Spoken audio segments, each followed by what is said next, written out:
Alright, babe, so we're actually going to jump right into this video. I know I don't have like any cute poses or anything beforehand, but this is the Wow African Milan deep curly hair. So to me, it is more like just a regular deep wave. It actually came with the wig bands or wig straps. I'm not sure if you guys have heard about it, but they were placed like directly on the sides where I guess my sideburns were.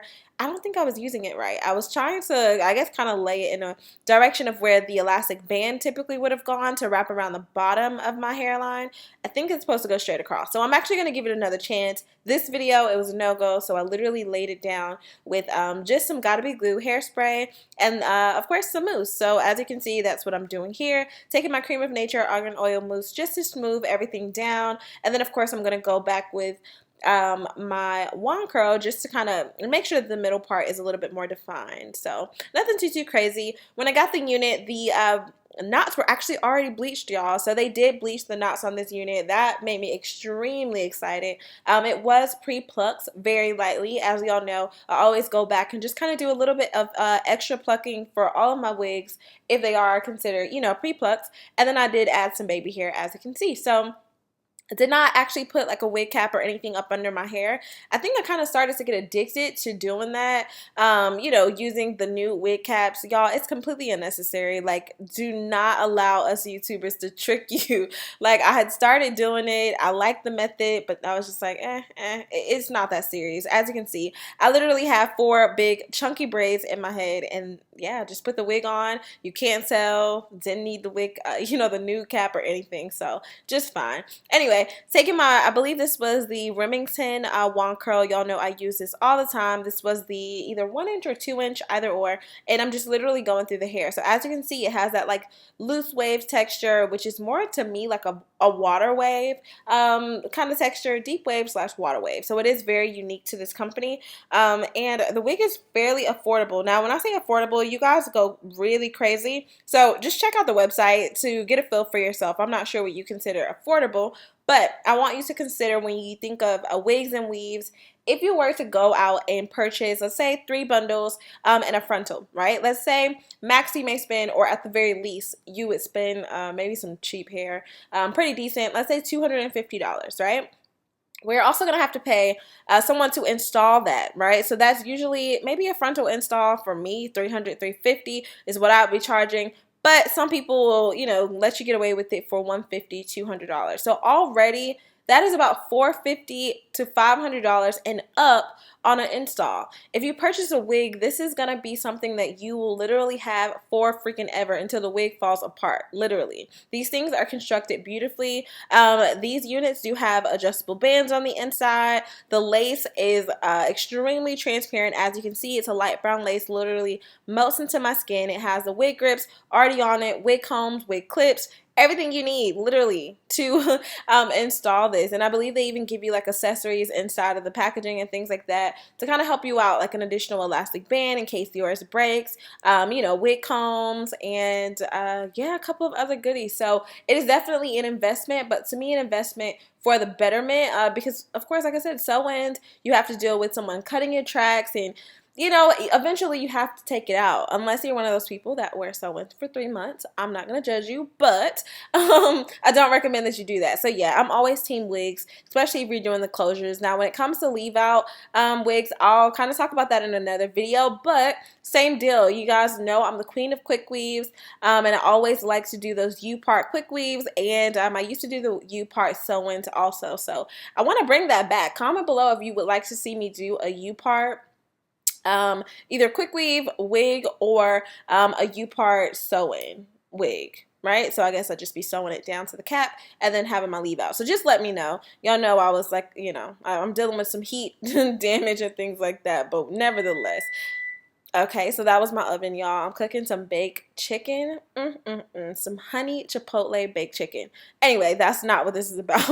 So the hair so far was really nice. It is about a 150 to 200 density, if I'm not mistaken. Let me double check. Yep, so it looks like it's a 150 density, which is extremely full in my opinion. The length is a 22 inch. The cap size that I have is a 22 inch cap size, and yeah, like I said, it's a 360 wig, which means you can definitely pull it up into a ponytail if you need to.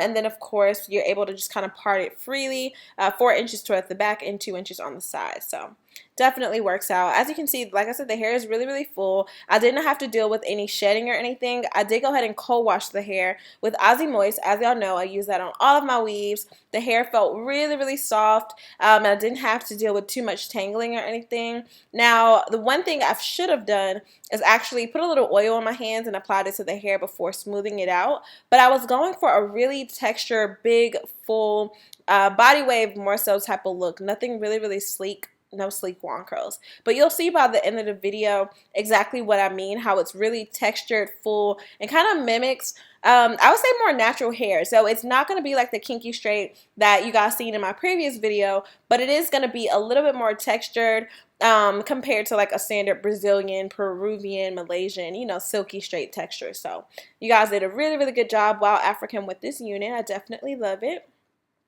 And yeah, I mean, I'll definitely be doing, I guess, more videos geared towards natural hair. I'm realizing I need to do that. But yeah, so a lot of these videos you'll see will be a little bit more textured. So taking my Cream of Nature spray, y'all know that I love this stuff. Just to literally go through the hair, y'all. I actually just ended up applying it to the top. That was a mistake. Somewhere in the middle of this video, I did go back and actually apply a little bit more oil just to get rid of some of the frizz. I did want to encourage the frizz, y'all. So if that's not what you're looking for, then of course you may not want to do it this way. You may want to flat iron the hair and then decide to wand curl it. But in my case, I wanted texture. So this is what we got. It's really, really full, really bouncy, straight to the point, flawless, full. Definitely a go-to style. And if you're one of those girls that, you know, just kind of want to get up and go, this is definitely going to work for you. You can literally just put your hair into, I would say, maybe about 4 braids or something like that, so that you can wake up and go and keep that kind of wavy texture going. Or you can use flexi rods, whatever you feel comfortable with. This was not the heat-free version, but I mean, it's not my hair, so right? Why not? Anyway, I definitely like the way that this looks. So leave any comments or questions down below. If you do have any questions, or you're wondering more details about the unit. But so far so good. It's really bouncy, y'all. Really, really bouncy. And I did not tweeze out the parting area. I don't plan on doing that at all, but I'm just showing you the details here of the unit. And the cap fit really, really good. But the only negative part I would say is just the placement of where that wig grip was. That was kind of irritating. But other than that, that was all good. So I ended up doing another style. I did the half up, half down. Y'all know that I have been obsessed with this lately. And yeah, so I did end up doing that. Literally just smoothed the hair up. It wasn't too much of a big deal. I actually used water to smooth it up. So I ran to the restroom to do this. And then I'm just going over it with some mousse just to, excuse me, pretty much just make sure everything's laying down flat. And that is that, babes. As you can see, excuse me, y'all, I'm sitting here like I don't know what's going on. I've been eating like burgers for like 3 days, and I mean nonstop burgers with extra bacon. No joke. Anyway, I love you guys so much. Y'all know that I'm super freaking goofy. I think I was talking to Bay over there, but nevertheless, I was excited about the way that the wig looks. I can't talk. I was excited, okay? That's it. Make sure that you're subscribed. Turn on your post notifications if you have not already. I'm actually going to show you really quickly how I would tie this hair up, because I get questions all the time like, how do you sleep with your wigs? And, you know, is it uncomfortable? Is it not? Yes, sometimes it is uncomfortable. Sometimes the lace itches. Sometimes I want to take off the wig and just rip out the freaking hair because it's uncomfortable, but I know the end result is it's gonna be nice and pretty in the morning. So this is what I do. If I was gonna wear my hair exactly like this tomorrow, I would go ahead and just braid this down. As you can see, just braid the whole little ponytail down, so I don't even have to worry about putting it back up into a ponytail. It's already the way that it needs to be. And then I'm just going to kind of wrap it around itself and kind of go from there. So the braid was really, really long, y'all. Really, really long. But I don't know what I was doing here. I was trying to figure out, what styles were we going to get? I don't know, y'all. Weird. Anyway, so yeah, I just wrapped that around. And then if you want, you could totally leave the hair free flowing. But nope, I did go ahead and section this off. I ended up braiding it into 4 different sections. So just the top half, bottom half on each side. And then I put on a scarf. So you can use a satin scarf, totally up to you. One thing that I do not do when I put on my wigs. Now, if you see in a video, if I ever apply a wig and I already have on makeup, I promise you it's just for the video. I never apply my lace wigs before doing my makeup because I don't want my hairline to break out, which, as you guys know, I have oil prone skin, oily acne prone skin. So I always make sure to install my units before doing my makeup. So same thing when it's time for me to tie my hair up, I always make sure to really wash my face. I'll even low-key kind of go up into the baby hair area and wash that as well. But that's pretty much it, y'all. I'm literally just throwing on this satin scarf. You can totally put on a bonnet or whatever it is that you have, pillowcase tied together. I used to put panties on my head when I was little. Did anybody else used to put underwear on their head? Like, okay, yeah, if you didn't, don't come for me, okay? But yeah, so I'm just tying this up, babes, and that's literally it. I went to go wash off my makeup and take a shower. That's it. I love you guys so much. Stay pretty, and I will see you in my next video. Love you guys. Bye.